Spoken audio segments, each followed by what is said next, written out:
temas son tan importantes de por sí, la idea de que no hay asesinos seriales o de que no hay delitos perfectos, pues es que tiene mucho que ver con el investigador en especial.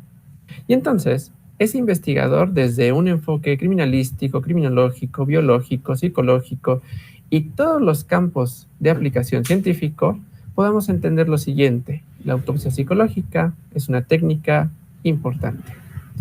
Dando inicio con el tema, me gustaría mencionar sus antecedentes.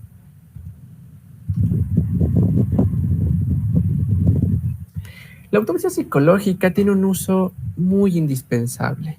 Tiene un uso que se remonta desde 1958. Esta actividad tiene una historia muy, muy impactante y que, dependiendo en la cultura popular, se hable de, por ejemplo, el fallecimiento de una actriz estadounidense de nombre Marilyn Monroe. Ella mantenía lazos cercanos con la política. Ella fue la pretendiente estrecha de un presidente en aquel entonces, John F. Kennedy para ser exacto. Y menciona Theodore G. Courpey, quien es el autor de la autopsia psicológica, quien terminó de preguntarse cómo podían obtener información de una muerte. Bien, está mencionado dentro de la descripción que estos fallecimientos o estas condiciones de muerte que estudiaba el doctor Teodoro eran cuando había una sobredosis, cuando había una intoxicación o cuando había un contenido toxicológico químico en el cuerpo de las víctimas. ¿Qué sucedía? Que al haber una carga química toxicológica que le causaba la muerte a la persona, había dificultades en esos años 50 para determinar si la muerte era accidental, suicida u homicida. ¿Qué puede suceder? ¿Por qué este tipo de controversias? Al día de hoy, en todos los términos de autopsia o necropsia, hay una cuestión, y es que cuando haya alguna de estas tres circunstancias, deberá de ser practicada por un médico legista. ¿Qué sucede? ¿Una muerte por sobredosis puede ser considerada accidental? Sí. ¿En qué casos? Cuando la ingesta o la medicación, su suministro, todo lo que tenga que ver con el gramaje, por ejemplo, haya sido equivocado. Esto se puede ver, por ejemplo, en las inyecciones o en las tomas líquidas de alguna medicación, o bien de alguna intención suicida. La ingesta de químicos, fármacos, suele ser la más atribuible cuando hay una característica suicida, de que por ejemplo, bote de benzodiazepinas, de relajantes, de somníferos, pueden ser, si la persona ya no tiene intenciones de vivir, su canal de huida. ¿Por qué? Porque si de por sí una sola dosis ya es suficiente para adormecer o inhabilitar ciertas funciones fisiológicas, pues 2, 3, 5, 10 o las que contenga la suministración médica puede devenir en su muerte. Claramente, de la intención de la persona bajo su voluntad. Y puede ser homicida. ¿De qué tipo? Del mismo tipo en que la persona, al momento de estarse, ¿cómo decirlo?, vista o viendo amenazada por alguien, sea obligada a ingerir o a consumir alguna sustancia. O cuando sea la intención de otro envenenarle, que era algo que se habla mucho cuando hay cargas de cianuro o arsénico en las bebidas de la persona cuando fallece. Hablando un poquito en este entorno de las muertes accidentales, suicidas u homicidas, es que cuando haya dudas desde un principio sobre qué tipo de muerte es la que se presentó, es importante aplicar de manera directa la necropsia. Repito, autopsia y necropsia van a ser términos sinónimos al momento. Hablando de la autopsia psicológica por sí sola, así va a ser su título, pero no está de más hablar sobre necropsias psicológicas, porque se han estado modernizando el término de quién la realiza. Etimológicamente, auto es de uno mismo y hablar de uno mismo cuando claramente hay condiciones de fallecimiento, pues no es lo adecuado, no es lo lógico. Por ello se haya modificado de autopsia a necropsia este tipo de términos. El doctor Teodoro mencionaba que esta autopsia psicológica va a permitir resolver esa etiología dudosa, ese origen de la muerte, el decir cómo, cuándo y por qué se produjo el fallecimiento. De todas las muertes que hemos estado hablando, accidentales, suicidas u homicidas. Reitero, si bien esta es la primera lámina, vamos a estar hablando un poquito de algunos tipos de mecanismos para resolver en estos homicidios, en estos fallecimientos por suicidio o accidentales. Repito, si hay dudas, si hay comentarios, si hay algo en lo que pues pueda a lo mejor repetir algún concepto, cómo se aplica, sin mayor detalle, doy solución.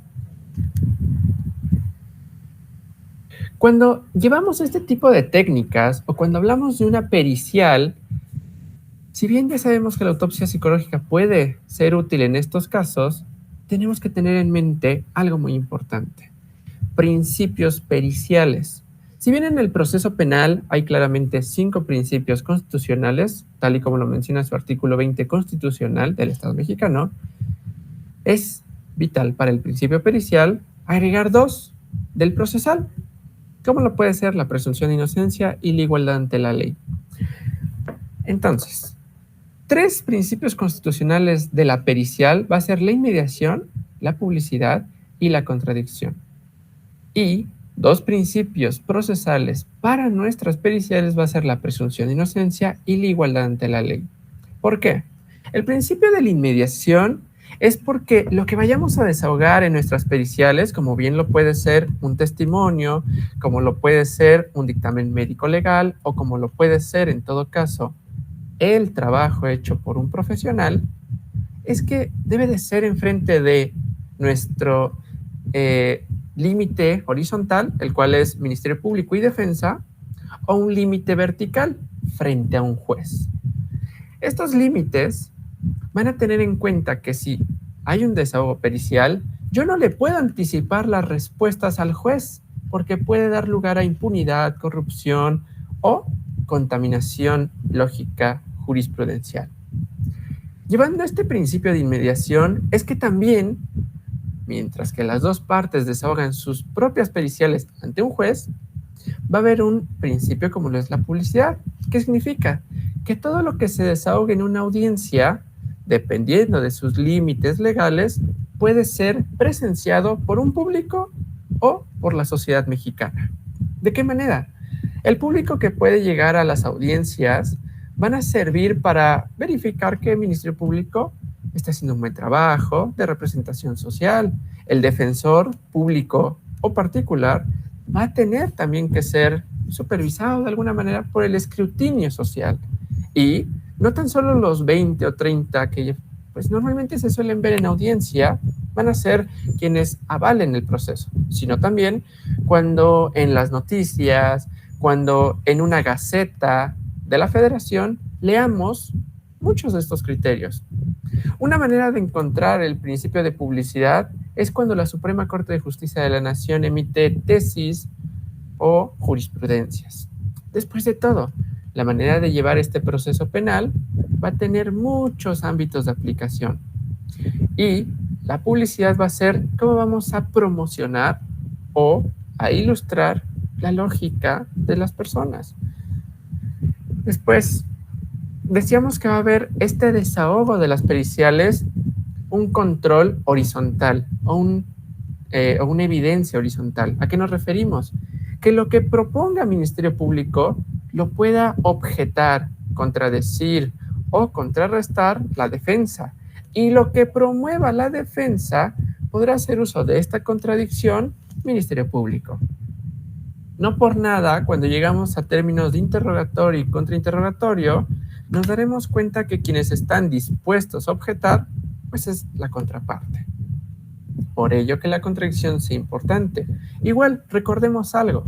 La contradicción en un proceso penal, cuando se llama la atención o el conocimiento pericial, es que el Ministerio Público está obligado por parte de hacer saber la carga de la prueba, de él responsabilizar el señalamiento, la acusación o la imputación.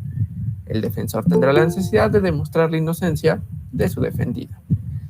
En estos tres principios periciales es que vamos a tener un conocimiento de cómo obrar nuestra pericial, de cómo obrar nuestras técnicas o nuestras investigaciones en el durante de nuestros elementos, ya sean etapa inicial, etapa intermedia, etapa de juicio, o si por algún motivo suelen darse casos en la ejecución penal del fallecimiento de la persona privada de su libertad. Ahorita vamos a hablar un momento de ese entorno. Dos principios periciales ahora del procesal penal, del Código Nacional de Procedimientos Penales. La presunción de inocencia y la igualdad ante la ley. La presunción de inocencia está dentro de los saberes o principios rectores del proceso. ¿Por qué?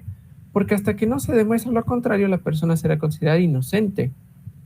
Por más evidencia contundente que a lo mejor un testigo tenga de decir, yo vi que fue él, solo quedará en el señalamiento. Y el único encargado de decir su responsabilidad frente al proceso penal será el juez, será el órgano jurisdiccional. Este órgano jurisdiccional tendrá la responsabilidad de presumir su inocencia hasta la etapa de juicio, cuando haya ya una sentencia absolutoria o condenatoria. Repitiendo, la presunción de inocencia ahora en el ámbito pericial, en un dictamen o en el contenido, es que nunca se puede decir, por ejemplo, en un dictamen médico-legal, que las heridas las provocó el ciudadano de nombre Ramón. ¿Por qué? Porque sería dirigir una culpabilidad. Tengamos en mente algo, la lógica de un médico forense es determinar el tiempo, modo y lugar de la muerte, las lesiones y lo deveniente de su ámbito científico. Decir de manera contundente que lo hizo A o B, pues estaría fuera de su saber pericial. Será responsabilidad a lo mejor de un ministerio público o de un defensor concatenar, pues de alguna manera, el posicionamiento de la persona con las periciales. Es como, por ejemplo, decir de manera tajante, con solo una pericial psicológica, por ejemplo, que la persona tiene padecimientos psicológicos y por eso es inocente. Es como si en la conclusión de ese dictamen psicológico dijéramos, tiene trastorno de estrés postraumático, denlo por inocente. No. La responsabilidad del dictamen psicológico solo es decir su diagnóstico mental, más no si eso menciona o no una culpabilidad. La igualdad ante la ley. La igualdad ante la ley menciona que nuestra persona, nuestro sujeto de estudio, ya sea hombre o mujer, tendrá que ser visto con los mismos procesos que todos. Tendrá este elemento pericial evaluar con los mismos procesos o con los mismos pasos a un hombre, a una mujer. Después de todo, es algo que se suele ver mucho, por ejemplo, cuando hay violencia sexual en el cuerpo de las víctimas. Casi siempre se relaciona que la violencia sexual va solamente encaminado, o la mayor parte de las ocasiones, para mujeres, cuando se han distado en muchas ocasiones de violencia sexual con el tipo penal de violación equiparada en hombres. Dista, si bien del modo o la manera en que suscitó, pues esta violencia sexual, que ambos la tienen, ambos la sufren, y es responsabilidad del médico legista abordarlo por ese camino. Claro, estos criterios es con los que toda pericial, todo documento, todo cuerpo que vayamos a desahogar en audiencia debe de cumplir. De lo contrario, tenemos en cuenta que sería ilícito, sería ilegal.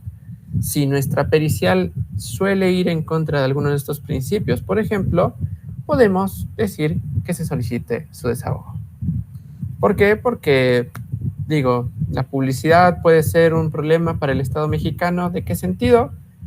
¿Cuántas veces hemos visto que un fallecimiento con clara carga por motivación de violencia por género, feminicidio, ha tenido culpa en su resolución, no sé, la televisión?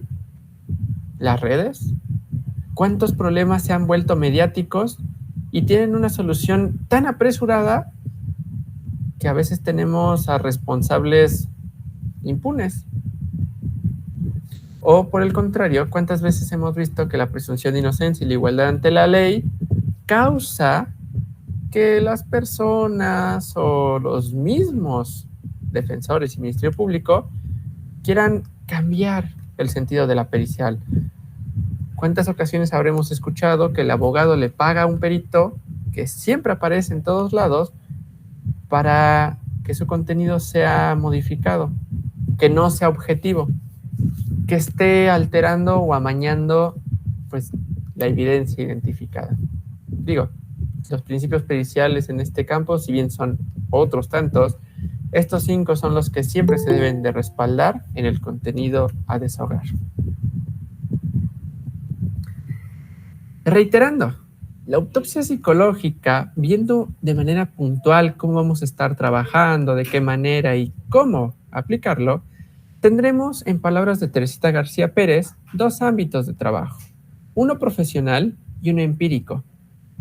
Teresita García Pérez promueve su propio modelo de autopsia psicológica a partir de lo que menciona el doctor Teodoro, y es: no todos tienen las mismas circunstancias, no toda la autopsia psicológica se puede dirigir con los mismos 3, 5, 7, 10 pasos. No, debemos de tener en mente que, digo, una persona colombiana a una persona mexicana, a una persona peruana, tiene una relación completamente diferente en sus diversas esferas individuales y sociales.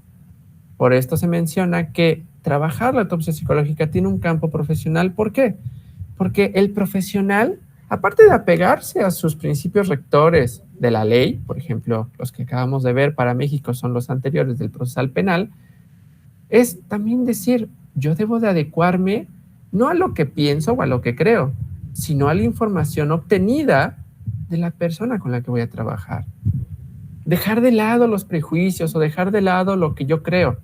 No, si el paso me menciona obtener información de la familia, pues voy a obtener la información de la familia. Si vivió con el padre, si vivió con la madre, si yo viví con ambos, eso es completamente distinto. Debo de separar mi rol personal del rol información que hay en la víctima. Entonces, ese es uno. Y el segundo es la información empírica. La información de fuente empírica es toda aquella que nos permite establecer por medio de allegados, cercanos, familiares, amigos de la víctima fallecida. En muchas ocasiones se hace omiso este paso porque es llamar al hermano, es llamar al padre, es llamar a la madre, es llamar a la pareja, es llamar a los hijos, pero una verdadera carga de la autopsia psicológica, la obtención de información relativa y relevante para el esclarecimiento de la muerte, es eso, es saber todas las posibles fuentes que nos puedan dar pues una solución en esa duda. La duda de si el fallecimiento fue por una causa suicida, una causa homicida o una causa accidental. Incluyamos que este tipo de recursos como la autopsia psicológica puede ser aplicada incluso cuando no tan solo es un fallecimiento, sino cuando hay factores de riesgo. ¿Por qué? Porque hay ocasiones en las que trabajando dentro de un núcleo familiar nos damos cuenta que la tendencia suicida puede estar transferida por algún evento de algún tío, de algún hermano, de algún padre o de algún hermano. ¿A qué me refiero? Que a veces la autopsia psicológica en el esclarecimiento de suicidios ha determinado rasgos en donde ese suicidio fue causa de una honra o el honor de algún familiar. Si hace un año falleció el hermano o el tío, casualmente fallece ahora pues otro familiar. Justo por eso, porque esa información empírica es importante y puede prevenir a que esos factores de riesgo sean tratados, sean resueltos de la manera más objetiva posible. Las dificultades en la aplicación pericial ahora tienen mucho que ver con cómo vamos a llevar ese contexto de la autopsia psicológica a una audiencia o al desarrollo de, a lo mejor no con ese título, autopsia psicológica, pero de cómo lo vamos a llevar a cabo con pues las técnicas de interrogatorio, contrainterrogatorio, desahogo de testigos, desahogo de familiares, víctimas indirectas, o bien cuando haya no tan solo una, ¿cómo decirlo? Una víctima directa por atestiguamiento, una víctima directa que haya visto cómo pues, hubo este homicidio, cómo hubo este suicidio, cómo sucedió el accidente. ¿Qué pasa? Uno de los problemas que hay con la aplicación pericial es que a veces se cree en la unanimidad pericial. A veces se cree en que la persona, con tan solo tener, por ejemplo, Ministerio Público, Defensa, un único dictamen, ya es su prueba única. Y no es cierto.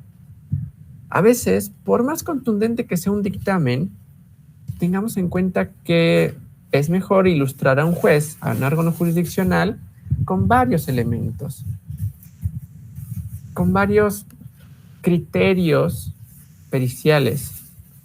Ahora, esta unanimidad pericial tiene también en cuenta que, hay muchas ocasiones en las que decir el informe pericial médico forense, la causa de muerte fue una contusión, o la causa de muerte fue un choque hipovolémico, la pérdida de sangre, etcétera, ya es la única manera de decir, sí, lo mataron. ¿Qué pasa? ¿O cómo podemos ver esta unanimidad pericial? Casos de suicidio donde el surco que deja la soga o que deja pues el objeto constrictor es el motivo del suicidio. Él se colgó. Pero ¿y si lo colgaron? ¿Pero y si tenía amenazas previamente? ¿Pero y si un familiar refiere que él, justo su manera, de querer fallecer fue cuando tenía 60 años? Cuando sus ilusiones o su intención de trabajar o de ser un profesionista estaban tan cerca de cumplirse. Es ahí donde esa unanimidad pericial choca con algunos criterios. Entonces, dejarle toda la carga o toda la cuestión de uno u otro criterio, si fue homicidio, si fue suicidio, si fue accidente, a una sola prueba, pues no debería de serlo. Creer en la unanimidad pericial es un error. Y ahora viene lo segundo, la inexperiencia del perito. Lo vamos a ver en la siguiente diapositiva, y es que hay un sesgo cognitivo en el profesionista que desarrolla la pericial. ¿Cómo lo podemos ver? Si un psicólogo con apenas 2, 3 o hasta 5 dictámenes periciales han solamente sido, no sé, por violencia familiar, por feminicidios o por alguna circunstancia, y de repente le llega otro caso cuyo tipo penal es distinto, ¿qué sucedería? Pues que no tenga referencias, que no tenga más que contenido teórico para hablar en ese dictamen.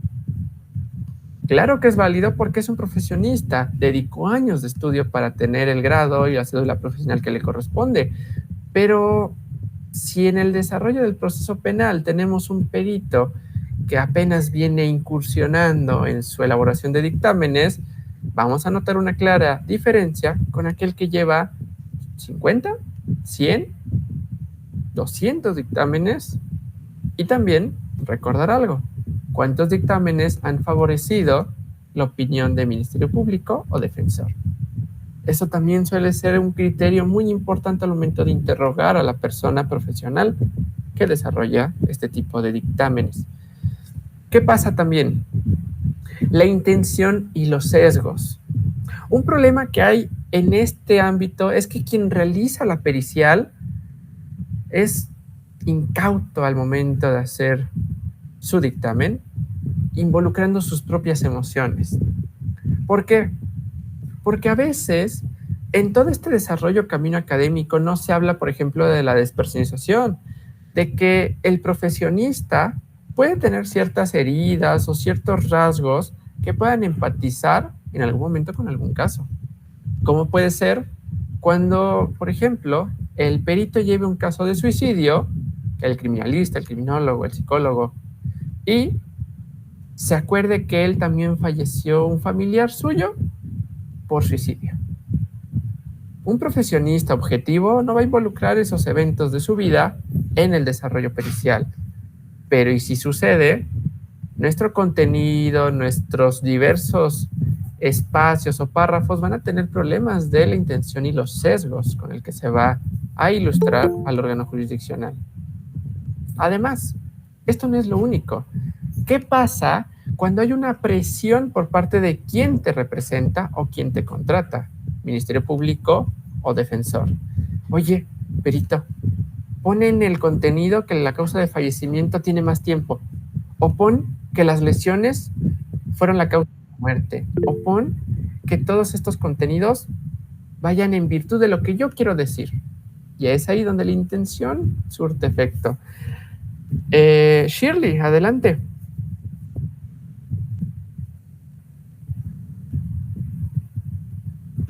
Sí, buenas tardes. Buenas tardes, buenas tardes. En este caso, disculpen, en un contradictamen, ¿cómo se puede denotar que un dictamen del perito principal está involucrado de más en el caso? ¿Cómo puede señalar? Hay dos elementos. Digo, una disculpa por no haberme detenido a leer tu comentario en chat, el cual justamente dice, en un contradictamen, ¿cómo puedo denotar que el dictamen del perito pues está involucrado de más? ¿Cómo se puede evidenciar? Uno, haciendo una referencia justamente familiar o de las personas con las que fue entrevistada. ¿Cómo se puede relacionar esto? Una, ¿cuánto tiempo tuvo para entrevistar a la persona? ¿O cuánto tiempo tuvo para realizar su dictamen? Además de identificar nuevamente el contenido. Por ejemplo, muchos de los dictámenes criminológicos, para evidenciar si hubo un lazo, una intención o un sesgo, se invita a volver a hacer una entrevista. Esto puede ser debatido porque a veces, por ejemplo, en violencia sexual o en casos donde el familiar pues claramente está pasando por un duelo por el fallecimiento de su cercano, se puede tomar como revictimizante. Bien, pero lo que sucede es que, por ejemplo, hay una etapa en donde, no sé, hay un modelo de aplicación o un método de entrevista o la narración que da el testimonio, en otras palabras. Cuando se hace la invitación de volver a tener a esta persona, sacamos la misma información y tratamos de comparar o contrastar qué tipo de emociones o qué tipo de relación nos emite en nuestra entrevista o qué tipo de contenido es el que ahora nosotros tenemos por identificar. En el ámbito criminalístico, cuando se trabaja con elementos materiales, se puede identificar el tema de la intención cuando se hace omiso un hallazgo. Por ejemplo, en toxicología, se vuelve a solicitar a lo mejor la carga hematológica de la persona y se desvela el contenido químico, por ejemplo, de alcoholemia, pues en ese momento. A veces pasa lo siguiente: si el dictamen A tiene una carga intencionada o motivada por quien le paga, y el dictamen B que yo voy a proponer para contradictaminar su opinión es totalmente diferente, va a venir en casos de tribunal en una etapa de juicio el perito tercero en discordia, donde el propio tribunal va a mencionar bajo potestad del Poder Judicial del Estado o bien de la República un perito especializado en la materia, sacar todos estos contenidos y ver con qué de los dos dictámenes guarda más relación verídica, si con A o con B. ¿Qué más puede suceder? Un consejo. En etapa de juicio, recordemos que no se pueden agregar nuevas pruebas o no se pueden desahogar nuevas pruebas. Pero ese criterio es un poco falso. ¿Por qué? Porque si en el desahogo de la prueba en etapa de juicio, que bien, ya fue legalmente incorporada en una etapa intermedia, podemos considerar que hay pruebas devinientes o pruebas causables o causantes. Ejemplo, si el dictamen, no sé, criminalístico, de arma de fuego, en etapa intermedia, cuando lo exponen en etapa de juicio, yo, defensor, yo, Ministerio Público, me doy cuenta que tiene ciertas modificaciones o que no concuerda el dictamen con lo que estoy viendo, puedo hacerle saber una incidencia al juez. Juez, su señoría, me gustaría hacerle saber que en el momento de la incorporación de la prueba en etapa intermedia, no compara o no es similar, no es paralelo, tanto el escrito como el objeto material. Por lo que solicito su posibilidad para la incorporación de una prueba deviniente o una prueba que contraindique lo anterior. Digo, el tratar de hacer estos contradictámenes en todo momento se pueden hacer, y algo que se suele dar mucho es la defensa pasiva. Por ejemplo, si el defensor no tiene una prueba contundente, se espera a la etapa intermedia, por ejemplo, a que el Ministerio Público saque todas sus periciales y luego de ese desahogo solicite un diferimiento para promover pruebas periciales si por algún motivo, pues algo no le fue adecuado o si un dictamen no le fue corrido en tiempo y forma. Digo, hay tantas maneras a veces de identificar la incorporación de contradictámenes y, claro, atacar estos contenidos poniendo en cuenta el mismo proceso. Si el perito A usó 10 pasos, yo voy a tratar de usar esos mismos 10 pasos. Y si la información comparada es diferente, habrá una carga de intención y sesgos. ¿Quién es el encargado de decir la intención y los sesgos? No el perito que hace la B o el dictamen B, sino el que paga o el que promueve la prueba. Ministerio Público, defensor. Por ejemplo, defensor, su señoría, me gustaría que tras el contradictamen en materia psicológica, en materia médico-forense, se dé virtud a que hay nueva información o se rescató nueva información que el perito A tomó por inobservancia o descuidó en su elaboración.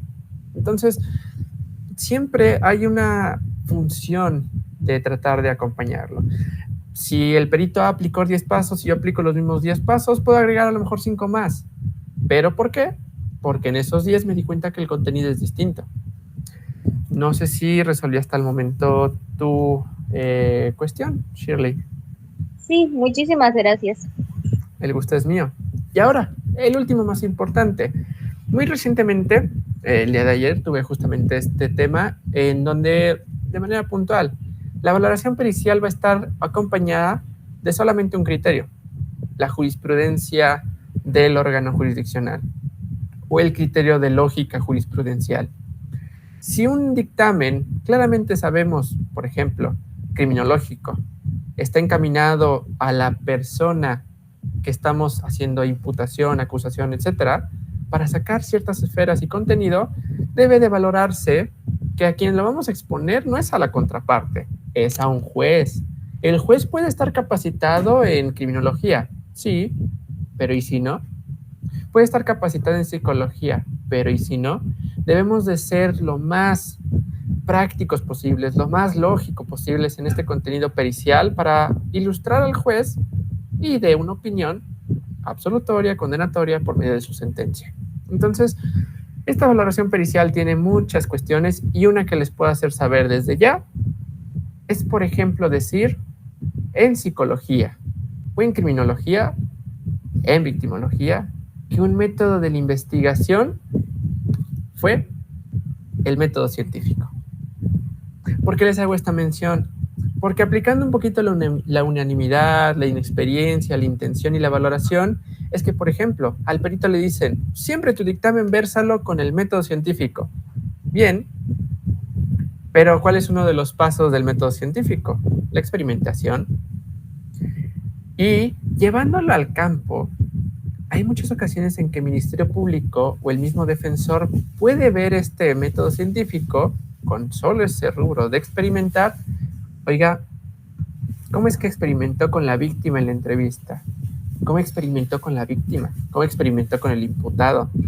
Entonces, son tantas las cuestiones que puede decir, perdón, no experimenté con la víctima en ningún momento. Apliqué el método científico en este paso y en este paso. Bien, pero ¿y si no sabe qué responder el perito en ese interrogatorio, contra el interrogatorio? Pues ahí vienen muchos de los inconvenientes que pueden darse para la aplicación pericial. Por eso la recomendación es omitir, de cierta manera, el método científico cuando el material de estudio sea una persona.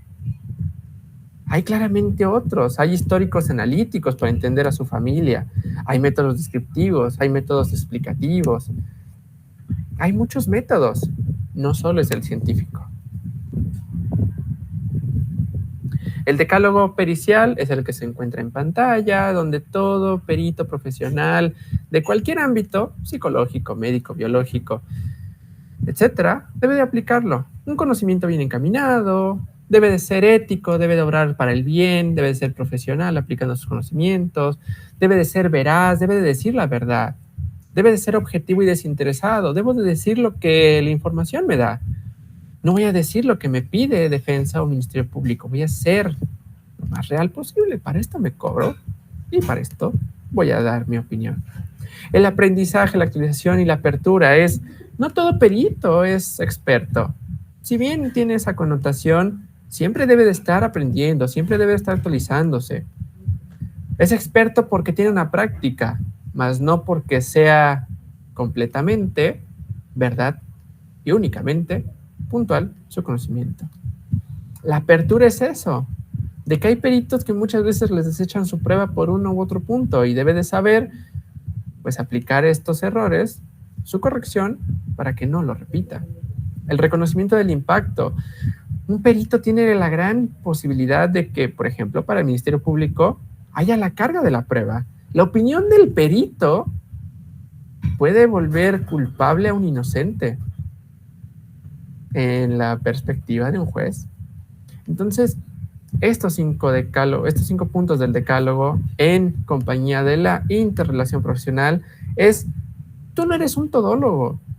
El psicólogo debe de trabajar en conjunto del victimólogo y del criminólogo, debe de trabajar en conjunto del médico, debe trabajar en conjunto de todos y cada uno de ellos para opinar al respecto. Debe del perito trabajar por voluntariedad. Si te ofrezco a ti que trabajes en el peritaje y tú lo tomas, que es la potestad de cargo, pues bien, es porque tú lo decidiste, más no porque te obligó tu dependencia o porque te obligó el defensor. El uso de la conciencia individual es saber qué de lo que yo estoy opinando puede parecerse a mi historia de vida y separarlo. Lo que yo haya vivido en mi infancia, cuando haya habido un tema de violencia familiar y se parezca a mi familia, no debo de involucrarlo en el caso pericial, no debo de involucrar mis prejuicios después de todo. La reserva, la cautela y el cuidado colectivo es qué de lo que yo vaya a trabajar voy a opinar con otros. Yo podré tener muchos cursos o capacitaciones, sí, pero ¿cuántos de esos debo de aplicar con cuidado? Porque si a mí me están explicando cómo deshacerme de una prueba, o por ejemplo, en el caso de muchos defensores, irme por el procedimiento abreviado es lo correcto.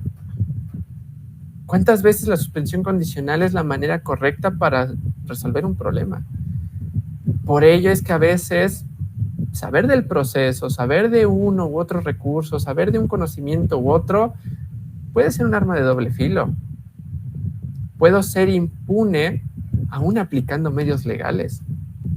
Y por último, la integridad observable, que todo mi trabajo pericial pueda tener un contenido que otros revisen, que otros puedan constatar al paso de los años.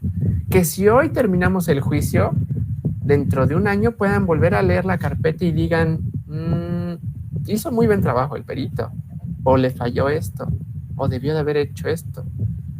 Tantas cuestiones que se suelen dar, por eso que debe de haber algo que es escrito. Si bien actualmente el sistema es oral adversarial, sigue habiendo una carga escrita, pero su desahogo es oral. El rango del error pericial es a lo que nos referíamos con la inexperiencia. ¿Cuántas ocasiones nosotros podemos tener una opinión sesgada por no tener una debida aplicación del método o una aplicación pericial en condiciones. El error pericial es muchas veces a que cuántas veces nosotros hemos trabajado con responsables de feminicidio. ¿1, 3, 5, 10, 15? Opinar que la persona responsable es homicida, dolosa o homicida, culposa, solo porque se parece a lo que hemos trabajado en un caso, no es la máxima expresión. Debemos de siempre, si no tenemos la capacidad o el conocimiento hasta el momento, compararlo con casos anteriores, con casos que sean antecedentes históricos comparativos. Si un caso de feminicidio se parece al suscitado en Campos Algodoneros, si un caso de feminicidio se parece a los que Miguel N. fue responsable, pues debemos indagar al respecto, de tener este conocimiento y ser aptos para poder rescatar ciertas características y aplicarlos en el que a mí me compete. Entonces, el error pericial es muchas veces tener esa creencia de que mi dictamen, solamente con la opinión de la persona imputada, víctima indirecta, etcétera, ya es suficiente. Y no. Por eso reitero, la unanimidad pericial tiene tantos problemas al día de hoy.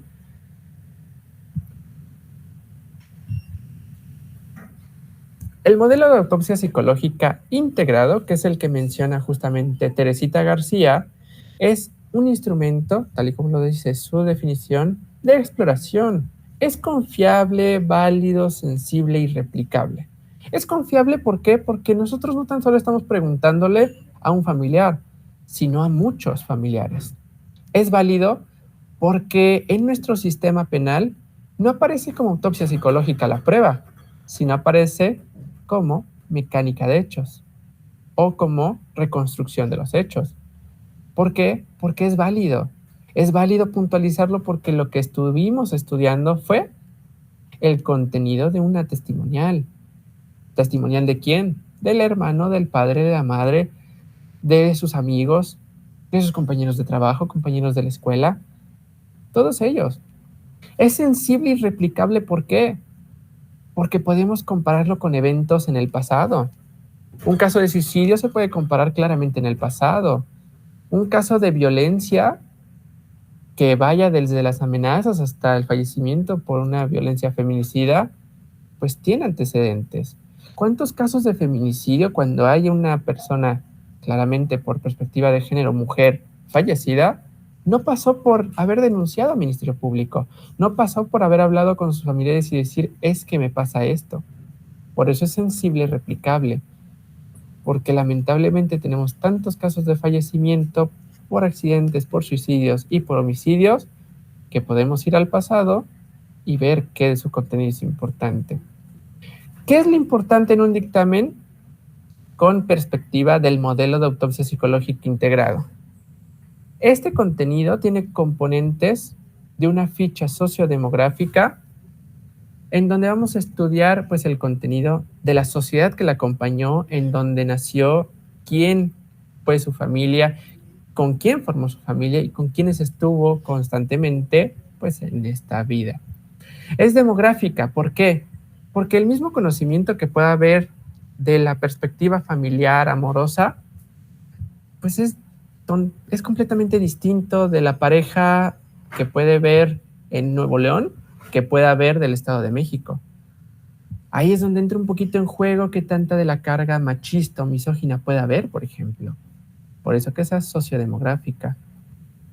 En el ámbito del examen retrospectivo es, por ejemplo, comparar la historia de vida de la persona con la de algún familiar o compararla en su presente al pasado. Ver cómo fue su esfera de la infancia, ver cómo fue su esfera de la adolescencia y ver cómo fue su esfera de la adultez. Lo veríamos en palabras de la madurez después de todo. Las áreas de conflicto. ¿Qué cosas o qué cuestiones fueron las que le comprometieron su estilo de vida? ¿El físico? ¿La tez? ¿El no tener una economía estable? ¿Dónde podemos encontrar sus áreas de conflicto? Por ejemplo, algo que se ha venido trabajando mucho en el tema de violencia sexual, la represión sexual. ¿Por qué la víctima fue víctima de violencia sexual? Bueno, pues por alguna represión en algún caso. Entonces, el área de motivación ahora sería entender pues toda su composición de qué es lo que le llama la atención, qué es lo que le gusta, qué es lo que pues desea hacer el día de mañana, en un año, en unos años. El perfil psicológico. El perfil psicológico tiene dentro de su contenido entender pues justamente la comprensión de pues su esfera individual, su esfera social, de cuántas veces se han visto obligadas a ser amenazadas, a guardar silencio, a que tengan que ser reprimidas. Y una que también es importante de su componente, a la señal presuicida. ¿Cuántas de estas cargas en su área de conflicto, de su motivación, de su perfil psicológico, pues ha terminado por apagar su intención de vida? Por tener que verse orillado a lacerarse, a decir que ya no quiere vivir. Entonces, sean esos sus campos presuicidas. ¿Y cómo vamos a evaluar a la persona? ¿Desde dónde vamos a poder resolver estos componentes? Bueno, pues preguntando sobre su estilo de vida, preguntando sobre su personalidad, preguntando sobre sus inconformidades. La personalidad lo vamos a ver un poquito más adelante. ¿De qué son sus componentes? ¿Cómo podemos hablar sobre la personalidad de una persona? La personalidad termina siendo del individuo muy importante porque se forma con el tiempo. Y las inconformidades son, por ejemplo, decir, es que él tiene mejor trabajo que yo. ¿Esa es una inconformidad? Es que no me han dado el cuidado que necesitaba de pequeño. Es una inconformidad. Es que me siento, no sé, ignorado. Otra inconformidad. Y esas, cuando se van hablando en el paso del tiempo, ya sea desde las palabras de un familiar, tiene mucho valor. Las ilusiones guardan relación con las áreas de motivación porque hay muchos que, por ejemplo, dicen, es que se suicidó. Pero ¿qué pasa? Que pues sus ilusiones eran de vida muy próximas, estaba cerca de terminar sus estudios de grado, de licenciatura, de maestría, especialidad, estaba cerca de concluir algo que le había costado tanto trabajo. Entonces, cuando vemos que algo así sucede, que hay una clara idea o un choque de cuestiones entre lo que quiere ser y lo que terminó pasando, hay que entender ahora el siguiente punto: sesgos obstaculizadores. Estos sesgos es qué sucedió que mató contigo todas las ilusiones, que mató contigo lo que eras y cambiaste completamente.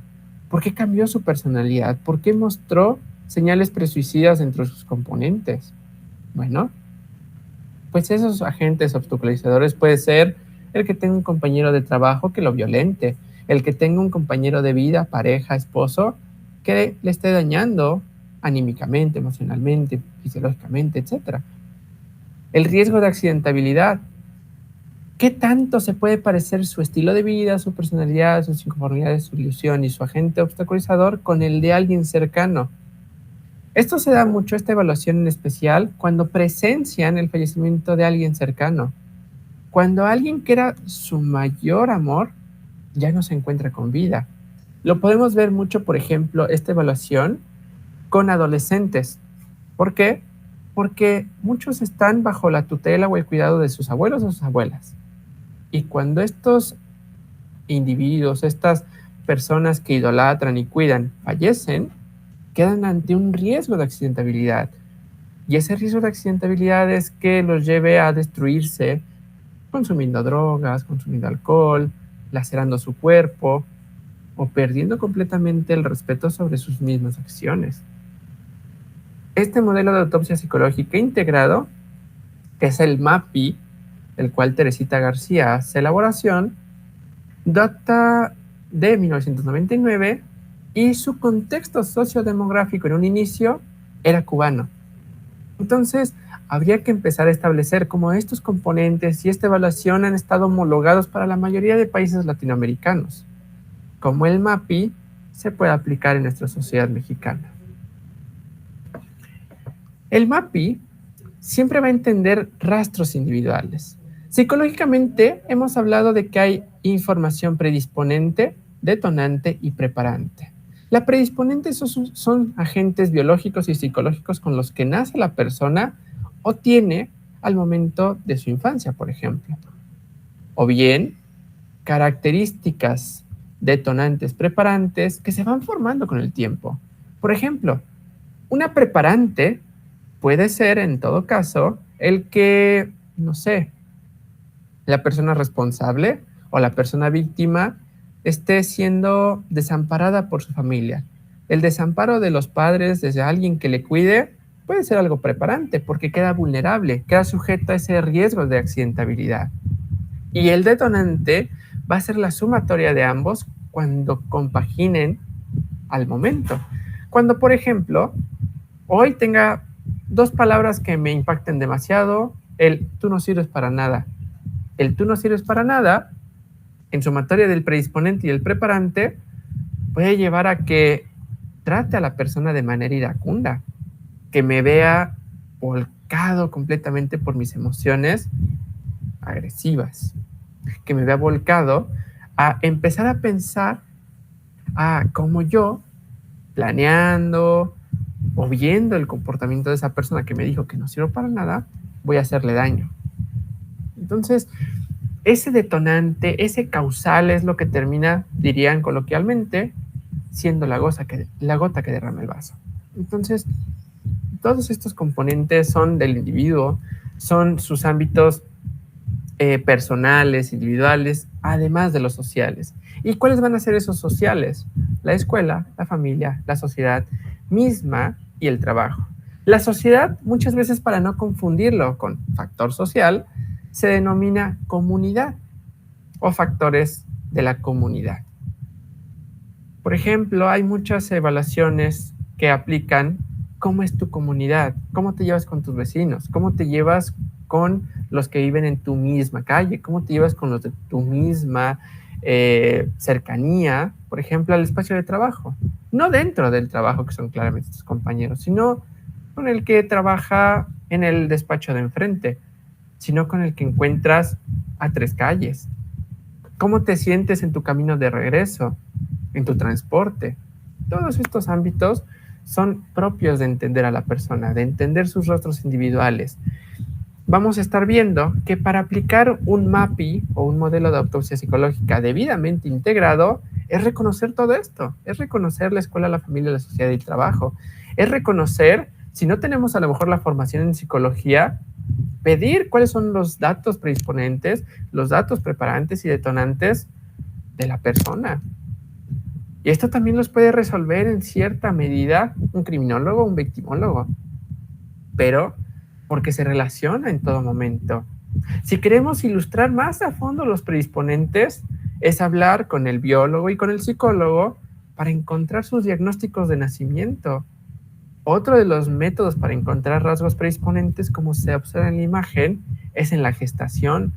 Si tuvo alguna enfermedad o complicación durante pues, el trabajo de parto, si tuvo algún trabajo o dificultad la madre durante su embarazo. Tantas pueden ser las posibilidades que haya lugar a un área y factores del individuo. Ejemplo, iba a pasar de diapositiva, pero ejemplo del predisponente son, por ejemplo, pacientes del síndrome de Down. Son predisponentes durante el embarazo, guardan relación biológica por la carga cromosómica, el par 21, que les lleva a sufrir violencia o desamparo por el Estado y por sus mismos elementos de comunidad en el preparante. Y a veces el detonante termina siendo pues, rasgos presuicidas o suicidas. Entonces, es una manera a lo mejor práctica de entender este punto, pero tome lugar o tome virtud a cómo ir haciendo una opinión en ese estilo de vida que hemos estado trabajando, de cómo vamos a evaluar sus hábitos, su día a día y su relación con otros.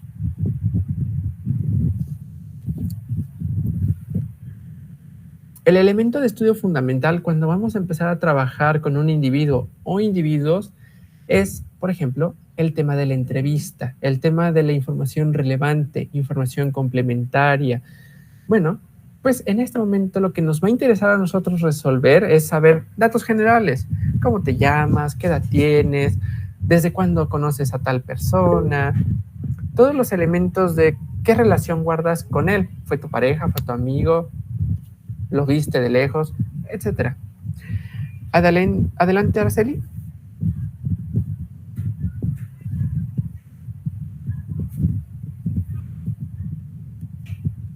Araceli.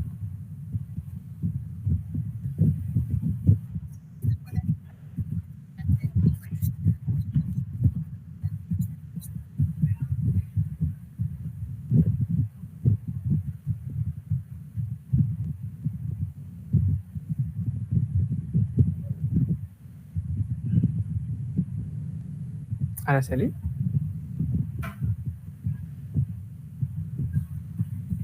En cuanto tengas posibilidad, si gustas abrir tu micrófono, no te preocupes. Está abierto. Ya. Hola. Ya te escuchamos. ¿Ya? Bonita noche.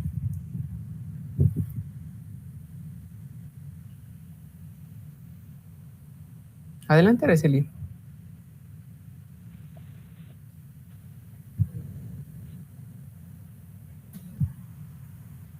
Pero.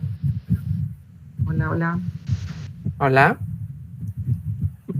¿Sí me escucha, maestro? Adelante, si gusta dar su participación. Se escucha un poquito entrecortado, pero sin cuidado. Si gusta. O si gusta escribirlo, okay. También doy a vida. Me decía lo siguiente. ¿Ahí me escucha? Sí. Mencione. Sí, gracias. Estaba escuchando su clase donde usted habla de no involucrarnos, que hagamos como no prejuzguemos, etcétera. Pero me gustaría saber su opinión cuando se han involucrado niños. Ok. A final de cuentas, si a uno le afecta, tiene que ser uno objetivo. Me gustaría escuchar esa parte. Bien, se entrecortó un poquito la pregunta, pero justo cuando el tema o la intervención es con niños, si no me equivoco. El tema con niños termina siendo muy dado a que el profesionista, psicólogos mayormente, tengan este impacto o carga conductual de pues, la violencia que han estado presenciando o incluso el impacto que puede tener el fallecimiento de alguno de sus padres o de alguno de sus cercanos. ¿Puede claramente sensibilizar al profesionista? Sí, pero debe de ser claramente dispuesto un concepto de despersonalización. ¿Por qué? Porque a veces tengamos también en cuenta que se pueden preparar o disponer ciertas veces que el padre o la madre obligue a responder de algún otro modo a este niño. Si dejamos de lado la virtud que puede tener un infante en cuanto a la opinión sobre algún fallecimiento o sobre su relación o, oye, ¿cómo recuerdas a tu familiar? Oye, ¿tú cómo viste que era? ¿Con quién se llevaba? ¿Platicaba con tu papá? ¿Platicaba con tu mamá? Siempre hay que tener muy, muy presente pues lo que nos diga, casi en su mayoría para evitar, pues digo, la ilegalidad en este tipo de intervenciones, de entrevistas, es nunca grabar y tratar de transcribir lo más exacto posible lo que el niño posicione o refiera. ¿Por qué? Porque puede causar dicha sensibilidad, pero cuando se volque en una intervención, en una entrevista, en un dictamen, todo lo que haya mencionado, no tendría por qué entrar ¿cómo mencionarlo? Este antecedente personal, este antecedente de yo si estuviera en tu lugar. No. Se puede a lo mejor puntualizar una vez haya finalizado todo el proceso, como lo bien menciona el decálogo en su 9º punto, de pues la lógica, el pensamiento. Y sí, claro, es humano sentir, pero durante este desarrollo pericial o este desarrollo, por ejemplo, cuando se puntualiza frente a un juez de, pues su señoría, tome en consideración que es un niño, le pregunto a usted, ¿cómo se sentiría de sentir violencia? Eso no se puede hacer. Ese tipo de comentarios morales, ese tipo de comentarios que dilucidan entre el bien y mal de su persona, la mía, pues tendrían que estar apartados. Hay que hacer los diagnósticos lo más teórico posibles, lo más lógico posibles, pero sin recaer en un sentimiento de lástima. Hasta también por el tema de revictimizar, porque hay muchas víctimas donde pues se les da este lado de, pues es que comprendo cómo te sientes, cuando a lo mejor no es cierto. Y puede hacer un lastre en el momento de las emociones, el conocimiento lógico. Otro que también se tiene muy en cuenta es que se infiere que los niños y las niñas, por ser menores, pues deben de ser resguardados por el Estado, deben de ser amparados por el Estado.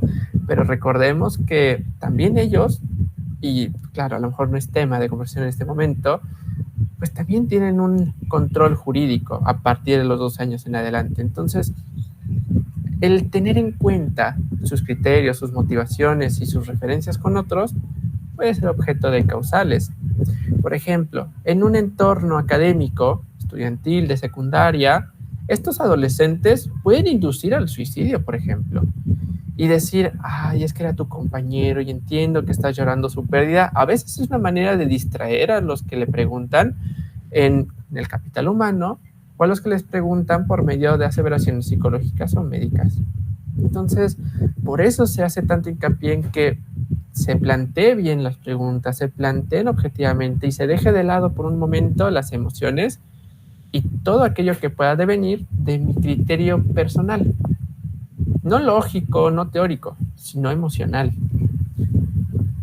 No sé si a este momento, Araceli, respondí un poquito a tu cuestionamiento, la opinión que tengo al respecto, pero después de todo, es más el ámbito práctico, porque al contrario, si se da por el tema de lástima ante un juez o el desarrollo de, pues haya tantas cuestiones que a veces digan, se desecha. ¿Por qué? Por sobrerelativa. ¿Por qué? Por completamente sobredesarrollada una prueba pericial. Entonces, hay tantos criterios que tener en cuenta que si involucrar emociones a veces no es lo mejor al momento de estar haciendo el estudio y emitir el dictamen. Se puede sentir después, posterior al caso, posterior de que se cierra, claro, porque es humano, pero en el durante no es lo idóneo. Espero haber resuelto un poquito ese cuestionamiento, Araceli. Sí, muy claro, maestro, gracias. El gusto es mío. Reiterando los elementos del estudio, la entrevista debe de ser orientada bajo los datos generales, la vista biológica, la vista psicológica, las referencias sociales, como lo hemos visto en la diapositiva anterior, sobre la escuela, sobre sus amigos, sobre la sociedad o la comunidad, sobre la familia, sobre su trabajo, el tema de la presentación. Este es un poquito a tener en juicio. ¿Por qué? Porque la presentación puede ir muy encaminado a revictimizar o objetivizar. ¿Cuándo se puede dar el tema de la presentación? Con las víctimas de índole sexual. Cuando el perito pregunta, y no me dejarán mentir, ¿cómo se encontraba vestida el día de la agresión? Por sí sola puede ser una pregunta claramente revictimizante, pero llevado al ámbito pericial puede estar desarrollada porque, claro, en una agresión de violencia sexual puede tener más facilidad el responsable si lleva menos prendas o tiene un acceso un tanto más fácil para estos órganos sexuales. Claro, el problema no es nuestro criterio profesional, el problema es cómo lo preguntamos. Si preguntamos, ¿llevabas falda? ¿Tú te encontrabas vestida de esta manera? Pues estamos empujando a ese tipo de respuestas. La intención es, por ejemplo, preguntar, una disculpa, ¿cuenta con las prendas de ese día? ¿O entregó al Ministerio Público las prendas? ¿Por qué? Porque claramente se puede ilustrar con que hay obtención de material líquido preseminal, líquido seminal, flujos, etcétera, pero tenemos también desde ahí una intención de criterio puntual. La actitud es importante. ¿Por qué? Porque desde ahí podemos entender cómo se encuentra nuestra persona cercana o nuestra persona, pues, en el momento de hacer o comenzar la entrevista. Las emociones que nos va expresando. Ya no tengo ganas de vivir, me siento triste, me siento, pues, desanimado, ya no tengo deseos, tantas cuestiones que pueden tener lugar. Y por último, el reconocimiento individual. Hay víctimas indirectas, familiares, que pueden tener consigo la característica de, no sé, Noemí Flores. Micrófono. Noemí Flores. Perdón, fue equivocación, perdón. Una disculpa. No, sin cuidado, sin cuidado. Sin querer. Gracias. Cuidado. No, suele pasar, no se preocupen. El reconocimiento individual. Este es el último punto de los estudios fundamentales. ¿Por qué? Porque hay veces en las que la víctima indirecta, cuando fallece su padre, fallece su madre, fallece un cercano, un amigo, su pareja, etcétera, pues ya no se encuentra desvirtuado. Dice, pues es que no sé quién soy yo, o es que creo que soy otra persona, o algo en mí ha cambiado, pero no sé qué es. Y esto se puede llegar mucho con el diagnóstico de un trastorno de despreciación. Entender que la despreciación puede ser un cambio o un objeto para, pues claramente apartarme cuando estoy trabajando profesionalmente de mi persona, o puede ser una condición mental de apartarme psicológicamente cuando estoy frente a la vida misma. Hay ocasiones en las que el paso del duelo, en esta etapa de la afirmación, en la resignación, en salir adelante, puede estar tan arraigado en la depresión que lleve a un desconocimiento de su persona. ¿Quién eres tú? ¿Qué es lo que te gusta? ¿Qué es lo que te llama la atención? Hay ocasiones que no pueden responder en ese sentido. Tampoco pueden reconocer sus emociones, tampoco pueden reconocer lo que les gusta, su motivación, etc. Les cuesta tanto trabajo ser quién eres, que ese reconocimiento individual puede ser objeto de tanto daño. ¿Cómo podemos identificar rápidamente el reconocimiento individual? En la siguiente manera.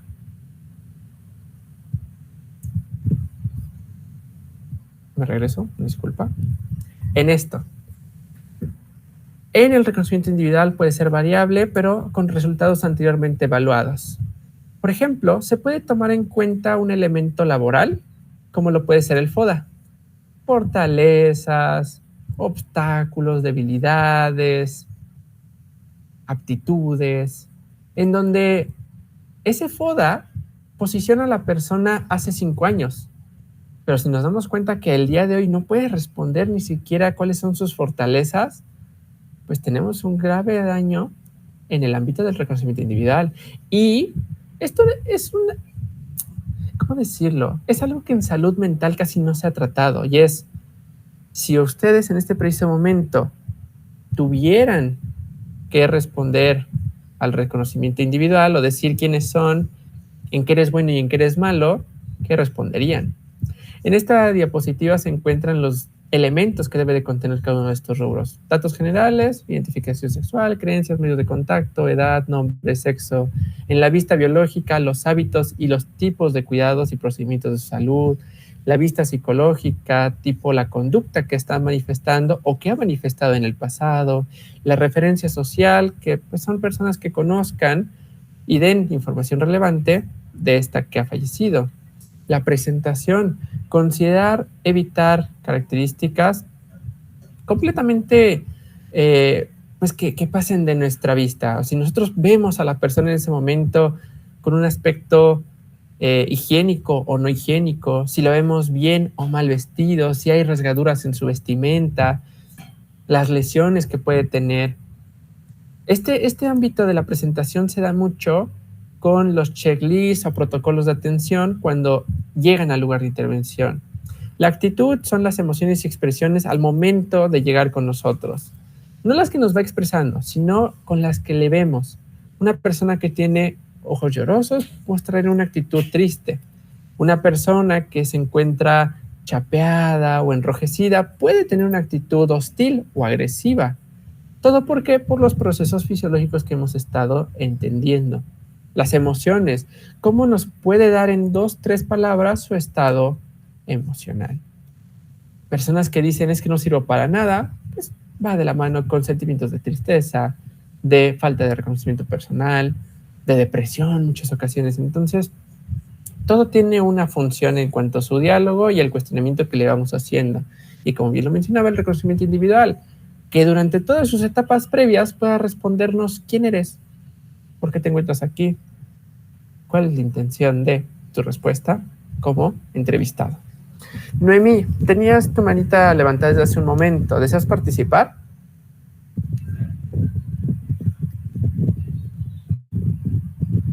Noemí Flores.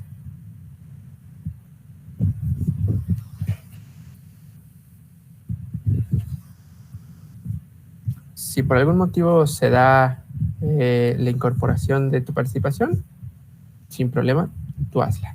Si deseas dejarla en chat igualmente, sin problema. Continuando, es que estos elementos pueden ser, por ejemplo, de las causas, de las variables del menor y el adolescente.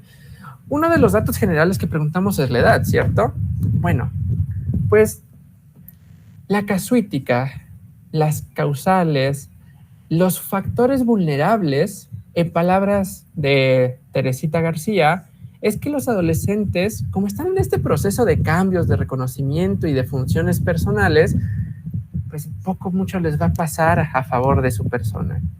Empezando desde la parte inferior, cuando se encuentran entre los 11 y los 13 años, van adquiriendo su personalidad, van entendiendo quiénes fueron sus familiares, quiénes son ellos, quiénes son los que los rodean y qué quieren ser en un principio.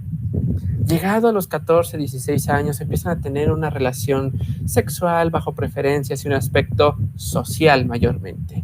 Por eso se considera que en los 14 y 16 años los datos de rebeldía, de delincuencia de menores infractores incrementa, porque bien lo dice el último de los renglones, va de la mano con una personalidad expresa por medio de prendas, modas o alienándose con ejemplos cercanos.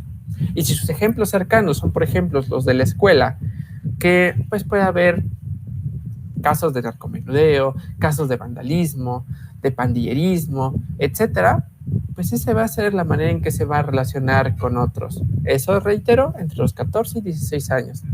Y llegados a los 17, 19 años, tendremos que el individuo por sí solo va a empezar a tener un conocimiento social proactivo y simultáneamente reafirmando su identificación. ¿Por qué decimos que es social proactivo? Porque empieza a planear ahora con su pareja o con sus amigos o con sus familiares algo a futuro. Me gustaría ser este profesionista, me gustaría ayudar a los de mi comunidad, me gustaría hacer esto o esto otro. Y todo este tipo de conceptos, llevarlos a un campo de trabajo real, práctico. Si por algún motivo, en alguno de estos elementos de la primera adolescencia, la adolescencia intermedia o la adolescencia tardía, hay obstáculos o hay daños, puede que tengamos que una persona con adolescencia intermedia nunca le haya dado satisfacción, nunca le haya satisfecho de manera adecuada y con ello tengamos un individuo ni siquiera envuelto en sociedad y mucho menos de manera proactiva, sino todo lo contrario, de manera antisocial. Decíamos que hay elementos de la personalidad. Si bien ya hemos hablado un poquito de su edad, de lo que le preguntamos en entrevistas o de lo que nos gustaría saber de, oiga, usted como su madre, ¿cómo nos diría qué son sus datos generales? ¿Cómo nos diría qué es esta? ¿Cómo se presenta? ¿Cómo son sus reconocimientos individuales? ¿Le he escuchado algún momento decir que está triste o algo? Bueno, pues es para construir una personalidad. El temperamento va a ser el origen de la naturaleza emocional. El temperamento son las cargas predisponentes. El temperamento es la biología y la psicología con la que nace. El carácter va a ser la herencia ética social. Va el carácter a estar muy influenciado por lo que sus amigos, por lo que la sociedad mexicana y por lo que la sociedad regia a una metropolitana tiene dentro de su conocimiento, lo que está bien y mal visto en sociedad. Por ejemplo, ¿cómo podemos ver este tema del carácter? Pues si ve bien o ve mal el cuidado o el respeto por una comunidad LGBTTIQ+. porque el carácter es herencia ética. El carácter puede ser una inconformidad ante algo que hay en sociedad. Luego, esta misma personalidad puede resolver en virtud de una actitud o una aptitud. La actitud son los patrones de respuesta. Como, por ejemplo, si le digo, si alguien de aquí igualmente comparte la docencia o alguien le hace el llamado de atención a su hijo, hija o familiar y le dice, oye, es que estás mal, dense cuenta cómo responde. ¿Cuál es su actitud? ¿Buena? ¿O tiene problemas de la frustración? ¿O tiene problemas para recibir la crítica? Bueno, pues esas son las actitudes. ¿Cómo responde apenas se le dice algo, apenas pasa algo? Una manera rápida. Si un individuo tiene un accidente el día de hoy, ¿cómo responde? ¿Lo soluciona o rompe en llanto? Esa es su actitud. La aptitud, ¿qué hace y de qué manera lo hace para solucionarlo? Hay personas que en su aptitud son muy lógicas, legales. Hay personas que son muy lógicas, pero usan toda su conveniencia. Es ahí donde entra el punto que les... ¿Cuánto de nuestra carga pericial, cuánto de nuestra función individual puede esta aptitud profesional llevarnos a decir, ¿y si desechas la prueba, aunque sea contundente y sea bien vista y etcétera, porque dijo que aplicó el método científico? Esa es la aptitud. Esa es una postura lógica, pensada, planeada ante algo. Y llevando este tema de la aptitud con nuestra víctima es, oiga, cuando su hijo tenía dificultades económicas, ¿cómo la resolvía? ¿Se iba a trabajar o delinquía? Digo, no van a preguntarlo con estas mismas palabras que acabo de emitir, pero van a tratar de hacerlo para identificar cuál es esa aptitud. La Constitución, después de todo, es un poquito de la personalidad igualmente atribuida al temperamento.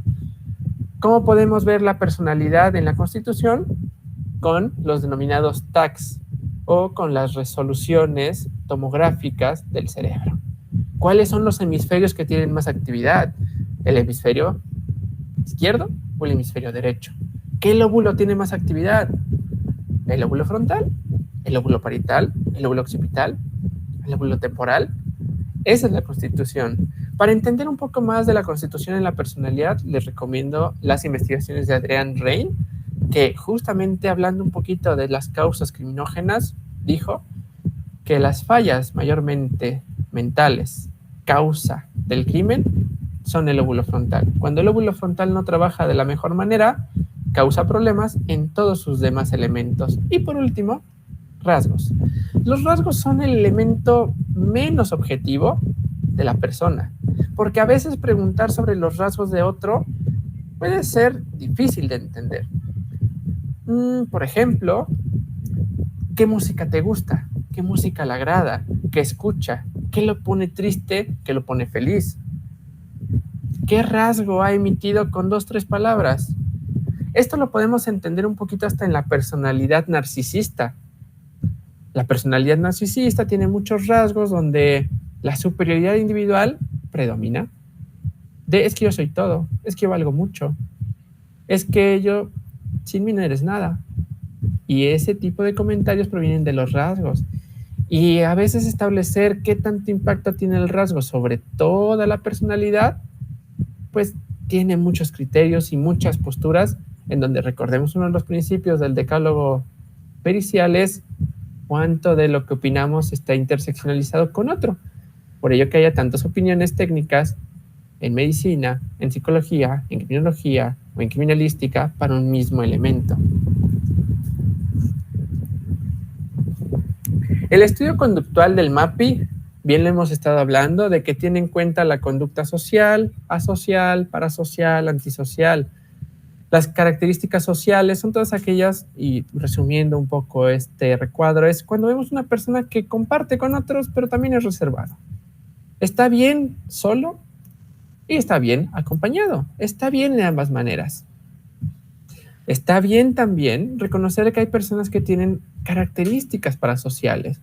Una característica parasocial que si bien es una conducta única de la persona o del individuo es, por ejemplo, Cuando un adolescente le gustan los videojuegos, cuando un adulto le gusta ir al billar, ir a las casas de apuesta, cuando por algún motivo se cuestiona mucho este prejuicio de es que él o ella le gusta exhibirse, o es que él o ella pues suele adquirir servicios o sexoservicios.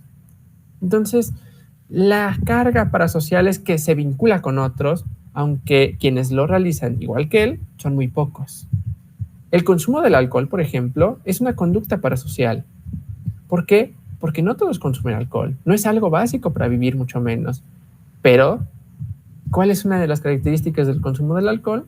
La convivencia. Por eso, igual reitero, coloquialmente se dice que muchos trabajos, muchas profesiones involucran el consumo del alcohol.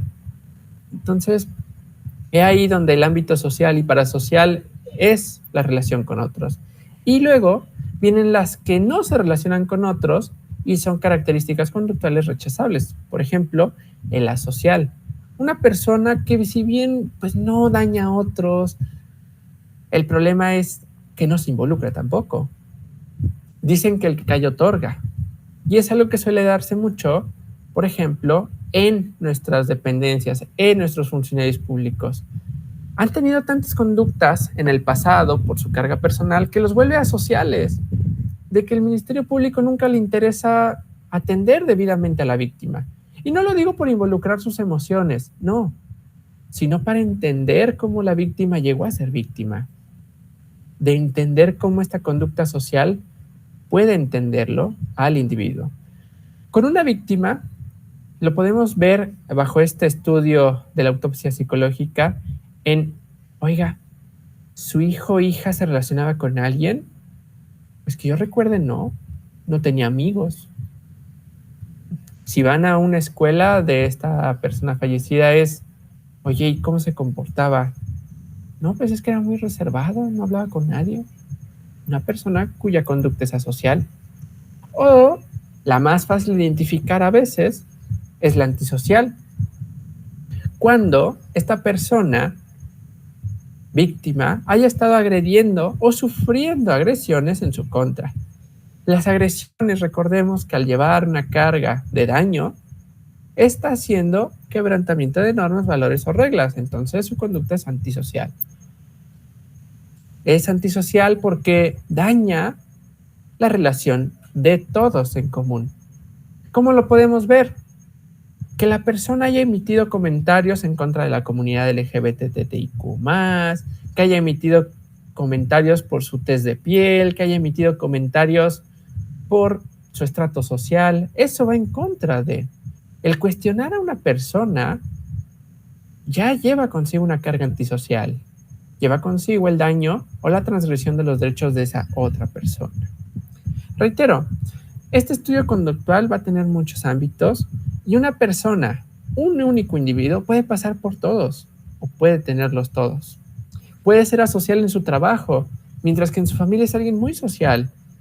Aunque llegado las 12 de la noche o llegado el fin de semana, tenga conductas parasociales, pues tiene la costumbre de ir a la casa de apuestas o tiene la costumbre de ir a pagar por servicios sexuales. Entonces, todos tienen una relación y todos pueden encaminarse a ser objeto de cometer conductas antisociales. Los elementos comportamentales, los que pasan en la mente de la persona. Los anteriores son los que podemos evidenciar nosotros, pero estos son los que pasan en la mente de la persona. ¿Cómo lo podemos entender? La agresión pasiva, por ejemplo, es, oye, ¿ya viste lo que dijo? O de, ¿me habrá querido ofender? El hecho pantalla, de que algo que está sucediendo ahorita se parezca a algo que ya viví. De que esta persona me respondió igual que mi anterior pareja. No me gusta. O es que se parece mucho a cómo me trataba tal persona. Esos son los hechos pantalla. La racionalización. A veces la racionalización, se entiende en psicología como el sobrepensar cosas. El darle tantas veces vuelta a un mismo evento porque, claro, el no saber su objeto, el no saber sus causas o consecuencias nos tiene inquietos. Ahora, la autoagresión. La autoagresión es un mecanismo de defensa, por ejemplo, en la ansiedad. Personas que se muerden las uñas, patológicamente hablando, que sufren de onicofagia. La onicofagia casi siempre, y también existe ese cuidado de que es que son personas que tienen ansiedad o que sufrieron violencia en su infancia. Puede que no, pero puede que sí. Es ahí donde entramos, reitero, con este sesgo de la pericial o la experiencia pericial. ¿Cuántos casos hemos trabajado para decir que sí se parece o no? Seguido de las descargas.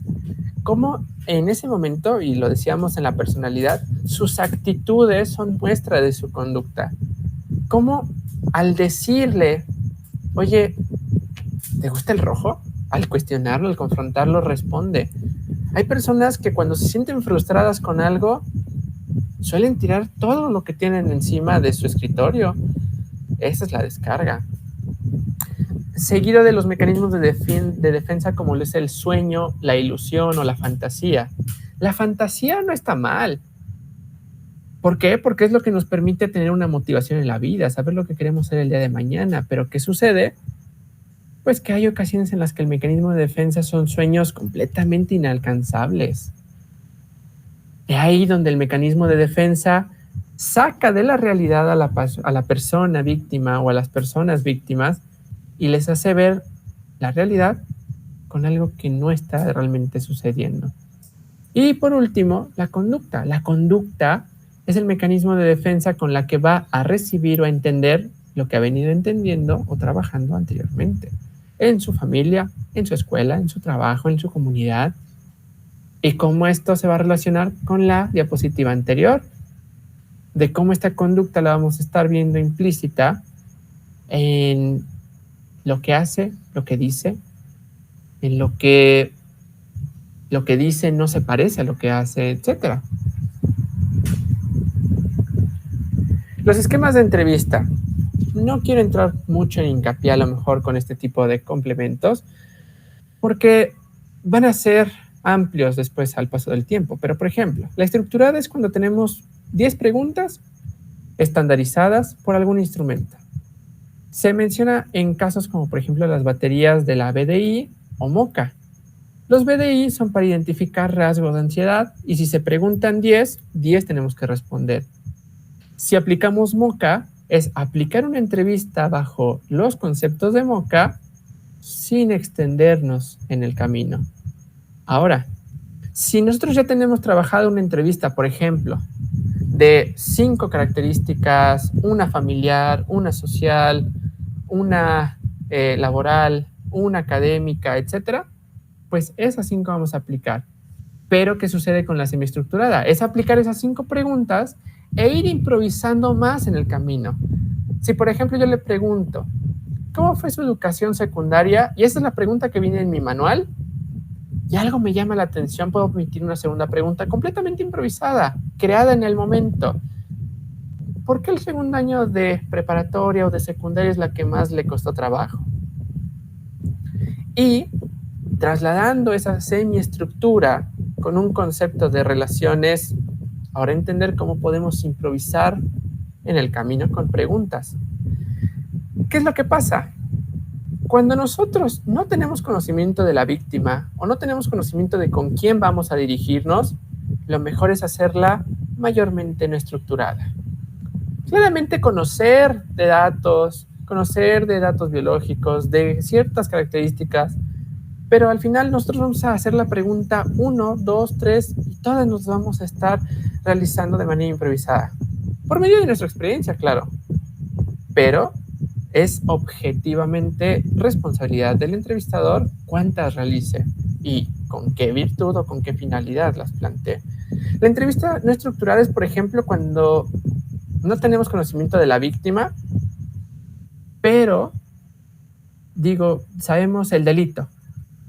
Bueno, pues tratamos de resolver con preguntas generales, amplias, abiertas, extensas, la respuesta. La entrevista no es el único medio. Hay uno que es para este último, el no estructurado, como esquema de los 12 pasos. El esquema de los 12 pasos lo ocupan mucho y ténganlo muy presente en sistemas de atención como lo son AA. A lo mejor quien llega a los lugares de AA no es directamente la víctima, pero sí es una persona que conoce de otros, que sabe de otros y que puede hablar de conocimientos pues externos a su vivencia personal. Ejemplo, este paso o este esquema de los 12 pasos es primero admitir el estado. Pues me siento triste, me siento feliz. No nos convencemos de lo que podemos lograr, de que pues es que la verdad yo he estado pasando por este motivo tras el fallecimiento de mi mamá, tras el fallecimiento de tal, y siento que, digo, no soy capaz. Continuando, es tomar en cuenta la voluntad y la vida. ¿Esto cómo lo vamos a aplicar? Preguntando sus sueños, sus motivaciones, para responder a esa autopsia psicológica que hemos estado trabajando. Hacer un repaso moral es a lo mejor tratar de preguntarle, ¿y tú si estuvieras en su lugar, qué sentiste? ¿O qué has pensado al respecto? ¿Esto por qué? Porque cuando, por ejemplo, fallece un adolescente y se entrevista a la madre o al padre, y al momento, ¿alguna vez platicaste con él? ¿Sentiste que lo que pasó con sus compañeros fue la causa? Ese es el repaso moral, es tratar de obtener opiniones dentro del bien y mal que pueda tener la víctima, no nosotros, la víctima. En este caso, como lo refiero, cuando fallece un adolescente, el padre o la madre. Luego, ir al pilar de las motivaciones. Entender cuál puede ser el nuevo propósito. El que, por ejemplo, y se da mucho en las entrevistas, es que con lo que tú me puedas aportar, entiendo que está siendo difícil, pero vamos a poderle dar solución, vamos a poder trabajar al respecto. Si tú nos ayudas, vamos a poder resolver la situación. Ese es encontrar un nuevo propósito, es tratar de alimentar una motivación durante la entrevista. Los elementos de cambiar defectos. A veces los defectos se dan mucho para, es que de seguro yo como madre hice algo mal, es que yo como padre hice algo mal, me faltó esto, me faltó el otro. Pues, bueno, todavía cuenta con sus 2 hijos, todavía cuenta con su pareja, o piense que pues no es responsabilidad suya, usted hizo lo mejor posible por su educación. Entender que no es revictimizar, pero debemos aplicar ahora la humildad y el desarrollo, de que nosotros damos un sentimiento de empatizar con la víctima, pero no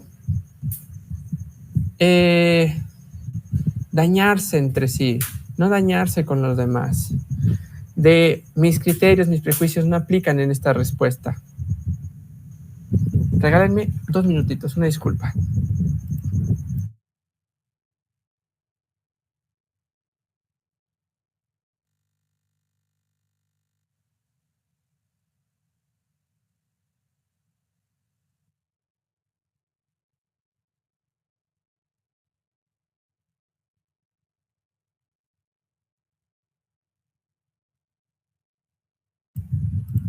Una disculpa.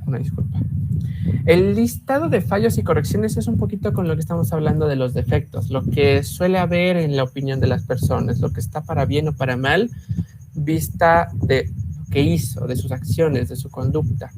Pero por ello no debemos de cuestionarlo, debemos de entender, porque a veces es un sentimiento que hay en los padres o en familiares cercanos. Y la introspección, ayudar y reparar lo que se haya causado. En el caso de los responsables, cuando a quien agreden o a quien le causan el fallecimiento es a su pareja, casos de feminicidio, casos de homicidio culposo, etcétera, pues es reconocer que se haya cometido un mal, es reconocer que han obrado de manera inequívoca a consecuencia de su conducta o algo parecido, pero es tratar de repararlo, tomar cursos, tomar capacitaciones al respecto o concientizar a otros para que no lo cometan. El tema de la oración y habla sobre mejorar ese contacto, habla sobre cómo pueden ellos ahora ser un ejemplo para otros, para no cometerlo. Por ejemplo, en el caso de que haya fallecido uno de sus familiares cercanos por suicidio, hable ahora con sus hermanos, hable ahora con cercanos, hable con sus familiares, hable de la importancia que tiene la salud mental, hable de la importancia que tiene en el entorno educativo, por ejemplo, el escuchar a nuestros alumnos cuando dicen es que no me siento cómodo o es que no tengo ganas de venir. Todo tiene un lugar. El llevar nuestro fin a otros es, ahora como profesionistas, aplicando los 12 pasos, usar a esta persona claramente respetando sus generales, respetando su caso, respetando el tiempo y momento en el que nos lo dijo, pero usándolo como guía, usándolo para decir que necesita, al paso del tiempo, nuevas atenciones, nuevas preguntas, nuevas contestaciones y admitir, hacer y sumar nuestra conducta con otros. Si claramente yo en algún momento de mi historia de vida veo que alguien está pasando por lo mismo, pues voy a tratar de apoyarlo, aunque no me lo pida, voy a ofrecerle o extenderle mi mano. ¿Por qué? Porque es una manera de llevar este tipo de dinámicas con la psicología de las personas, con la psicología de una disculpa. ¿Alguien en su familia ha tenido o sufrido violencia? ¿Alguien en su familia ha sufrido de daño psicológico? Por ejemplo, su madre también sufrió violencia por parte de su pareja.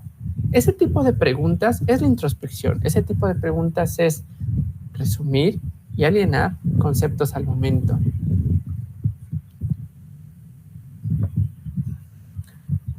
Ahora, cuando hablamos de qué opciones o qué información podemos obtener del cuerpo de la víctima cuando claramente ha fallecido, es la siguiente. Existe para la criminología y la criminalística una tipografía criminógena. ¿Cuánto de las lesiones que el médico legal y que el criminalista han descrito pueden tener relación con la criminología? Por ejemplo, si hablamos de las extremidades superiores, como las que se encuentran en esta lámina, tendremos como respuesta lo siguiente.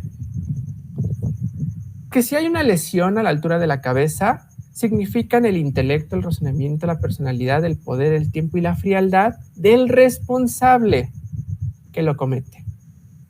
¿Por qué podemos entender esto? Veámoslo de la siguiente manera. ¿Por qué las personas agreden sobre la cabeza con un bat o con una botella? Pues porque actuaron bajo ira, bajo prepotencia, bajo alguna molestia y no pensaron las consecuencias de la lesión. Por eso se puede interpretar criminológicamente un poco de esa carga.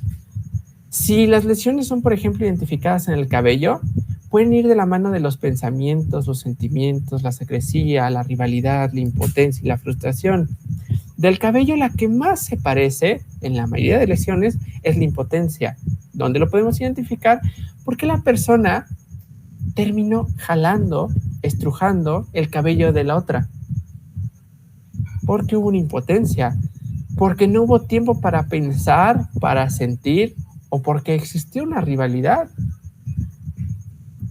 Etimológicamente, muchos autores bajo este concepto de las lesiones sobre el cabello hablan mucho de, por ejemplo, cuando la rivalidad o las víctimas y victimarios son mujeres. No tanto porque sean mujeres, sino porque es el acceso más fácil para el control de la otra persona.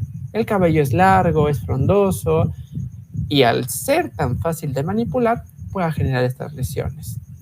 Seguido de la oreja. Lesiones en esta región van de la mano con el criterio, la irritabilidad, la sensibilidad, la sospecha, trastornos y roles que puedan tener.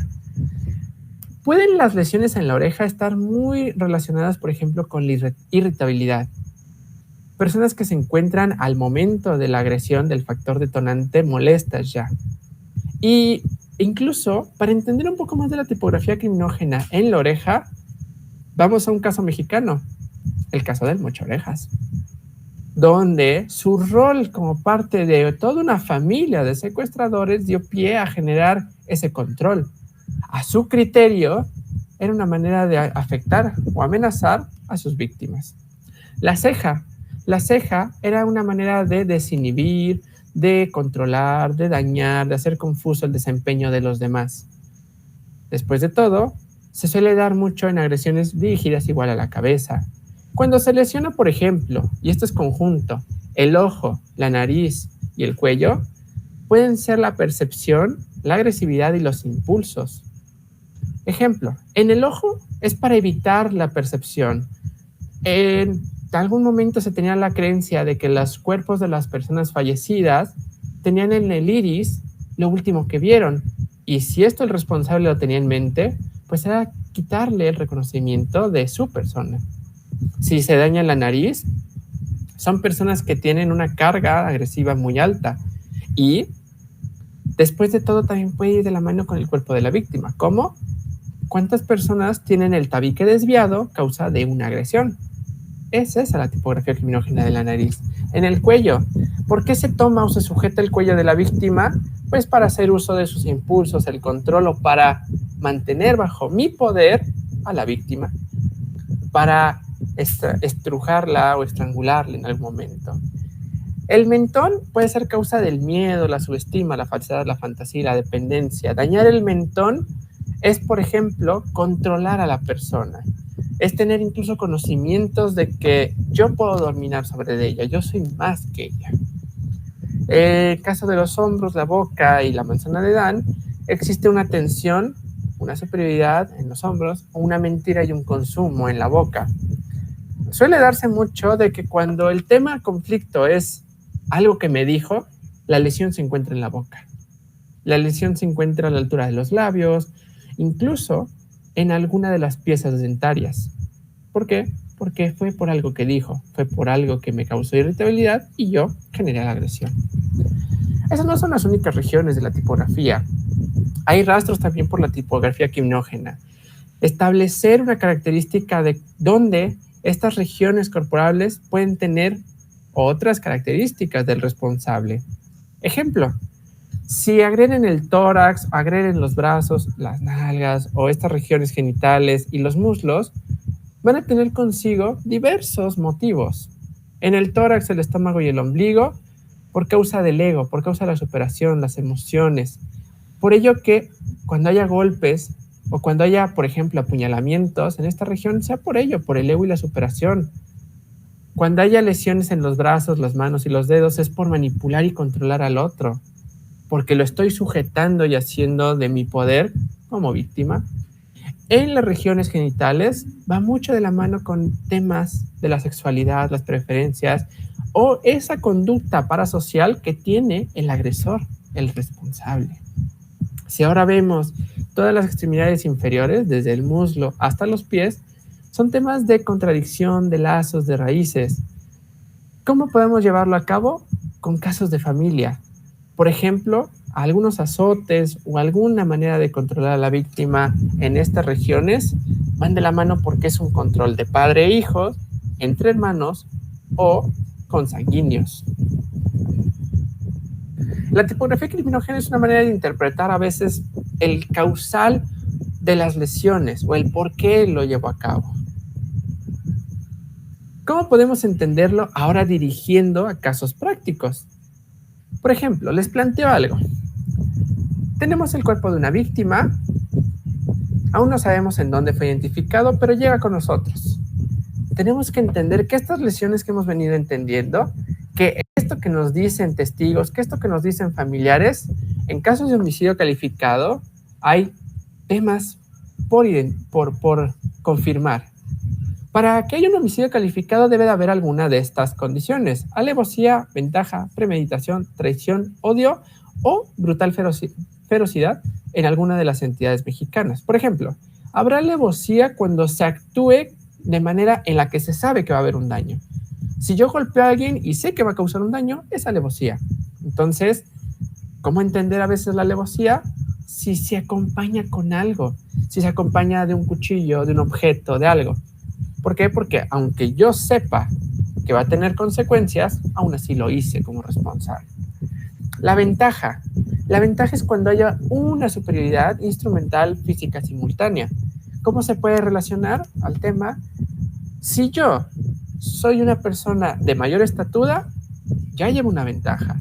Si la persona responsable actúa con un cuchillo o con un arma de fuego y la que lo recibe no tiene nada para defenderse, es un caso de ventaja. El tema de la ventaja es tan viable para el homicidio calificado que también se usa para casos de defensa personal. ¿Por qué? Porque hay una inconsistencia con la defensa y el acto que se está agrediendo. La premeditación, ¿cuánto de lo que sucedió ese día, de mi parte como responsable, estuvo planeado?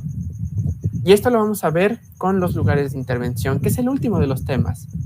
Pues de algún modo, el saber que esa calle no tiene cámaras, no tiene vigilancia, no tiene gente, no tiene nadie, y si yo agredo a alguien no pasa nada, puede traer consecuencias de que sí hubo una premeditación, de que se planeó con antelación. La traición. La traición ha tenido muchas dificultades al momento para calificarse dentro del homicidio, pero es, si yo sé que la persona tiene, por ejemplo, una debilidad patológica que, digo, le puede causar la muerte, la suministración de tal estupefaciente regulado, etcétera, la suministración de este fármaco y puede ser contraindicado, puede ser caso de traición, porque yo era sabedor, pero es mi culpa causarle la muerte a esta persona. Causales de odio o causales de brutal ferocidad. La causal de odio es, por ejemplo, cuando yo, por características, por ejemplo, de perspectiva de género, de ser de la población indígena, de ser un niño, de ser alguien y que me genere esa reacción, en cuestión del criminólogo identificarlo, que le quite la vida, se calificará de homicidio calificado, se dará por calificativa este homicidio. Y mencionaba la brutal ferocidad. ¿Cuántas ocasiones una víctima puede ser la responsable de un delito? Y reitero, ¿cuántas veces la víctima causa un delito? Veámoslo de la siguiente manera. La brutal ferocidad es muy notoria y habrá casos a lo mejor en su conocimiento donde la madre encuentra a su hija siendo abusada sexualmente del padrastro o de alguien. Claramente, como existe un lazo sentimental entre la madre y la hija, pues va a creer a quien le está cometiendo el acto. Y es ahí donde la brutal ferocidad se determina que si yo estoy viendo algo que me genera impotencia y me termina viéndolo de alguna manera, causando una laguna psicológica, actuando sin control alguno, dará lugar a este concepto de brutal ferocidad. Por eso es que se ha detallado tanto o debatido tanto de si actuar bajo influencia de mis emociones puede traer o no, pues, un homicidio calificado o en todo caso, doloso, porque pues yo no era sabedor de lo que pudo haber ocasionado. El de brutal ferocidad, como bien lo he venido manejando, tiene tres características: que haya obrado por ira, que haya obrado por defensa o que haya obrado para inhabilitar o detener el delito. Si nos damos cuenta que hay sentimientos de ira, puede dar lugar a la brutal ferocidad. Si nos damos cuenta que fue para defender a otro, puede dar lugar a la brutal ferocidad. Y si nos damos cuenta que tratando de controlar la situación se nos sale de las manos y causa la muerte de esta persona por inhabilitación, puede haber lugar de la brutal ferocidad. La brutal ferocidad, hay muchos dictámenes y tesis en la Suprema Corte de Justicia en donde se aborda este criterio como parte de las causales de un homicidio. El elemento crismológico. Esto me gustaría que lo trabajen incluso de manera práctica. ¿Cuántas veces han sentido que una calle es insegura? ¿Cuántas veces han tenido esa sensación de que algo les va a pasar hoy? O como que sienten que esta semana no es la buena. Bueno, pues esos elementos crismológicos pueden devenir de lesiones, testimonios y percepciones. Algo que hayan sufrido en su persona, algo que hayan visto, que hayan hecho saber a algún cercano o a alguien, o la percepción individual. Ejemplo, lo siguiente. Un elemento crismológico en la actualidad es entender la culpa o sentimientos de culpa. Cuando pudo haber sido, es que creo que fue mi culpa, cuando a lo mejor no es cierto, pero la víctima lo refiere. El prejuicio de que siempre se le esté diciendo es que tú te juntas con ellos, es que es tu culpa por hablar con ellos, es que tú eres el responsable. Ese señalamiento es causa de prejuicio. La conciencia. ¿Cuántas veces no ha habido esta presión social, por ejemplo, de que tu mujer debes de trabajar de la mano con tu pareja? Tú en la casa y tu pareja en el laburo. Bueno, pues eso puede ser causa de la conciencia, de que la crismología es esa intuición de decir algo no está bien. pero tiene un lugar en los testimoniales. La violencia estructural es toda aquella que, por ejemplo, el Estado, la escuela, el trabajo causa, dejando vulnerable a la víctima. La injerencia es que tanto yo como padre de familia, por ejemplo, dejé que le pasara eso a mi hija. ¿Fue mi culpa? ¿Fue mi responsabilidad por no cuidarle?